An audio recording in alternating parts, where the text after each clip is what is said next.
एक समय की बात है, भगवान बुद्ध एक गांव में धर्म सभा को संबोधित कर रहे थे।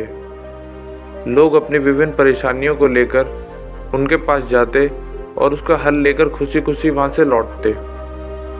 उसी गांव के सड़क के किनारे एक गरीब व्यक्ति बैठा रहता था तथा गौतम बुद्ध के उपदेश शिविर में आने जाने वाले लोगों को बड़े ध्यान से देखता।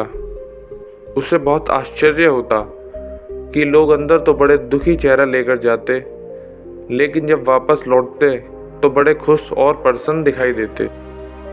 उस गरीब व्यक्ति को लगा कि क्यों न वह भी अपनी समस्याओं को भगवान के समक्ष रखे। मन में यह विचार लिए वह भी महात्मा बुद्ध के पास पहुंचा।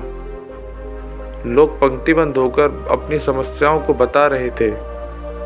उसकी बारी आई। उसने सबसे पहले महात्मा बुद्ध को प्रणाम किया, फिर कहा, भगवान, इस गांव में सभी लोग खुश और समृद्ध हैं, फिर मैं ही क्यों गरीब हूँ।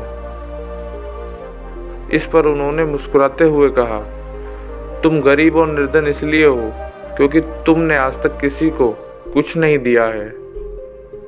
इस पर वह गरीब व्यक्ति बहुत आश्चर्यचकित हुआ और बोला, भगवान, मेरे पास भला दूसरों को देने के लिए क्या होगा।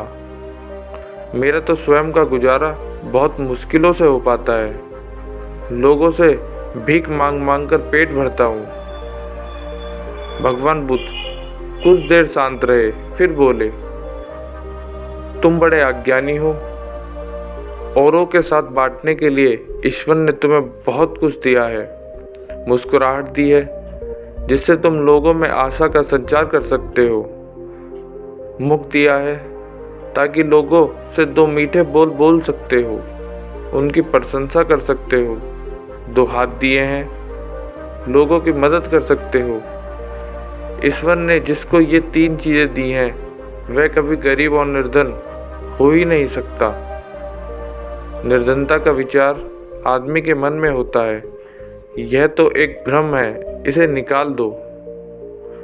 कभी भी मन में निर्धनता का भाव उत्पन्न होने ना दो, गरीबी अपने आप दूर हो जाएगी। भगवान बुद्ध का संदेश सुनकर उस व्यक्ति का चेहरा चमक उठा और उसने उस उपदेश को अपने जीवन में उतारा, जिससे वह फिर कभी दुखी नहीं हुआ।